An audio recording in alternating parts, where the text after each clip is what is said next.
Bike চালাইতে 35 বাড়ি গেছে। তুমি কি গাড়ির সাথে লাগাইছো?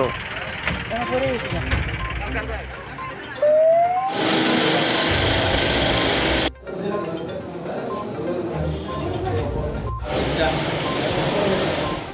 ওখানে একটা অ্যাক্সিডেন্ট হয়েছে, বাইক আর মারুতি। কোন জায়গাতে হয়েছে ঘটনাটা? এটা হয়েছে কলেজের মুখটা, বিশালগড় কলেজের মুখটা। আচ্ছা, তারপরে দুইজন আমরা পেশেন্ট পাইছি, আমরা সঙ্গে সঙ্গে লিয়ে এসেছি হসপিটালে, বিশালগড় হসপিটালে। তো টোটাল কতজন আহত হয়েছে আপনারা খবর পাইছেন? আমরা আনছি দুইজন, এর আগে বলে একজন অন্য গাড়ি দিয়ে লিয়ে এসেছি। শুনলাম 3 জন আহত হয়েছে। 3 জন শুনছি।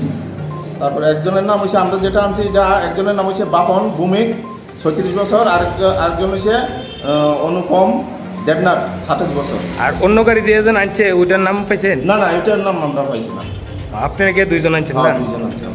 তো এখানে মানে খবর কতটুকু পর্যন্ত পাইলাম যে 3 জন আহত হয়েছে? 3 জন আহত হয়েছে, পয়সা আমরা হসপিটালে আসার পরে ইয়া পয়সা তারা পয়সা আরেকজন আছে।